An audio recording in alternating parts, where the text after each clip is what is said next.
ప్రస్తుతం మనం సరూర్ నగర్ స్టేడియంలో ఉన్నాం. ఇదే స్టేడియంలో గతంలో కాంగ్రెస్ ప్రతిపక్షంలో ఉన్నప్పుడు యూత్కు కావచ్చు, విద్యార్థులకు కావచ్చు, నిరుద్యోగులకు కావచ్చు పెద్ద ఎత్తున హామీలు ఇచ్చింది. యూత్ డిక్లరేషన్ అంటూ కూడా పెద్ద ఎత్తున మోసం చేసిందంటూ ఓవైపు నిరుద్యోగులు కావచ్చు, ఏదైతే యువకులు కావచ్చు కాంగ్రెస్ ప్రభుత్వం మీద మండిపడుతున్నటువంటి పరిస్థితి మనం రోజు చూస్తూనే ఉన్నాం. ఇదే నేపథ్యంలో మనతో మాట్లాడడానికి జనార్దన్ ఉన్నారు. చెప్పండి, రేవంత్ రెడ్డి అంటున్నాడు ప్రతిపక్షాల ట్రాప్లో మీరు పడకండి, ఖచ్చితంగా ఇంకా 2 ఏళ్ల కాలం మాకు టైం ఉంది, ఆ టైంలో నిరుద్యోగులకు ఇచ్చినటువంటి హామీలన్నీ కూడా నెరవేరుస్తాం అంటూ కూడా రేవంత్ రెడ్డి నిన్న ఒక సభ వేదికలో చెప్పడం జరిగింది. దాన్ని మీరు ఎట్లా చూస్తారు? ప్రతిపక్షాల ట్రాప్లో నిరుద్యోగులు ఎందుకు పడతారు? నువ్వు వేరేటోళ్ళ ట్రాప్లో నువ్వు పడకు.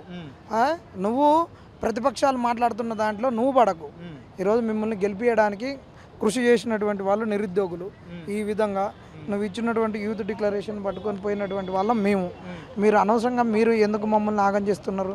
మీరు ఉద్యోగాలు నింపితే మీరు అధికారంలోకి వస్తారు.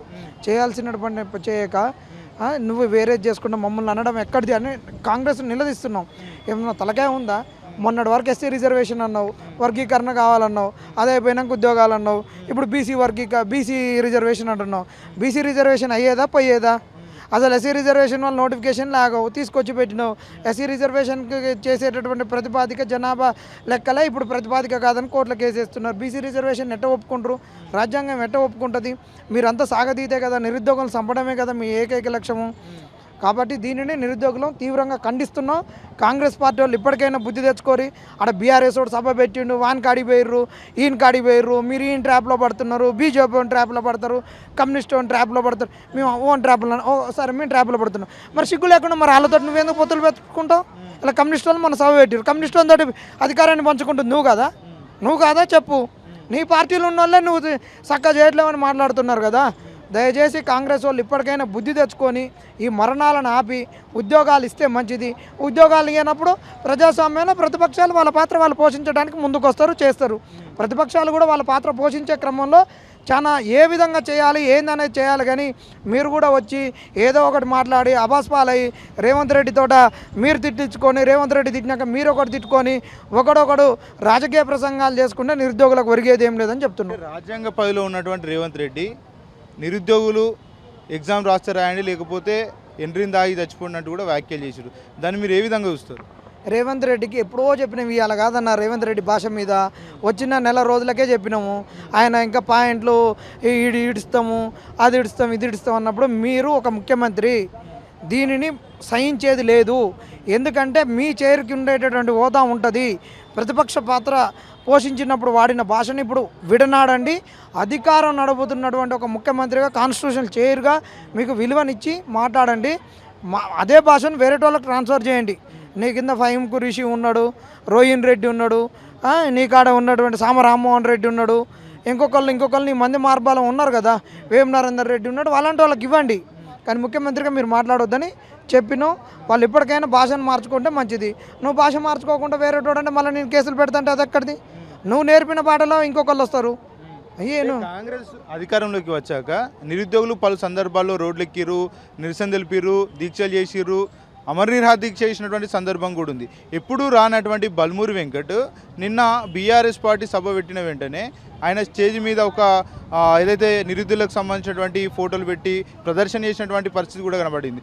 ఎట్లా చూడొచ్చు అంటారు? ఎందుకంటే బల్మూరి వెంకట్ గతంలో నిరుద్యోగుల కోసం పోరాడినటువంటి సందర్భం కూడా ఉంది. అధికారంలోకి వచ్చాడు, ఆయన ఇప్పుడు ఎమ్మెల్సీగా ఉన్నాడు, మంత్రికి సంబంధించినటువంటి అధికారాలు కూడా ఆయన దగ్గర ఉన్నాయి. కానీ నిరుద్యోగుల పక్షాన్ని ఎప్పుడు కూడా మాట్లాడినటువంటి బల్మూరి వెంకట్ కేవలం ప్రతిపక్షాలను టార్గెట్ చేస్తూ మాట్లాడడం ఏ విధంగా చూస్తున్నారు?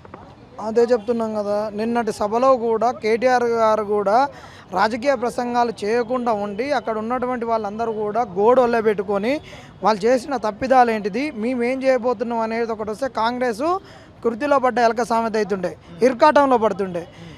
అక్కడ వాళ్ళు చేసినటువంటి తప్పుల్ని ఒక రాజ్యాంగబద్ధంగా ఈ చట్టబద్ధంగా ఇరికాటంలో పెట్టలేకపోవడం వల్ల వీళ్ళు రాజకీయ ప్రసంగాలు చేయడం వల్ల అది రాజకీయం ఎదుర్కోళ్ళు అందుకున్నట్టయింది, పెళ్లికాడు ఎదుర్కోళ్ళు అందుకున్నట్టయింది. అల్ల మధ్యలో సమిధలు అయ్యేది నిరుద్యోగులే. రాజకీయ ప్రసంగాలు ఆపితే వాళ్ళకు కూడా ఏ అవకాశం ఉంటుంది. వాళ్ళు కూడా ఎంతసేపటికి ఏం చేస్తారు, వెనకంగా పోయి తొడగిచ్చి అబ్బాకి అనగానే వర్లుతున్నాడు అని చెప్తేటట్టు ఉంటుంది.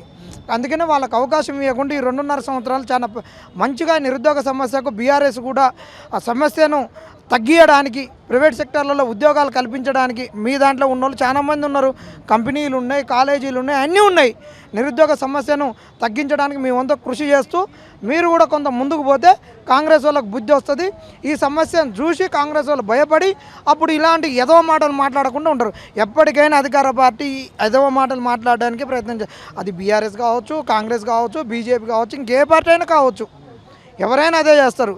కానీ ఈ కాంగ్రెస్ వాళ్ళు అట్లా చేస్తున్నారంటే బాధ అనిపిస్తుంది. ఎందుకంటే నిరుద్యోగులతో తిరిగి లెక్కలు చెప్పి అన్నీ చెప్పి పాఠాలు చెప్పినట్టు చెప్పి ఈరోజు వచ్చి ఆయన ఏదో మాట్లాడిండు, నువ్వేం చేస్తావు నువ్వు చెప్పు కదా.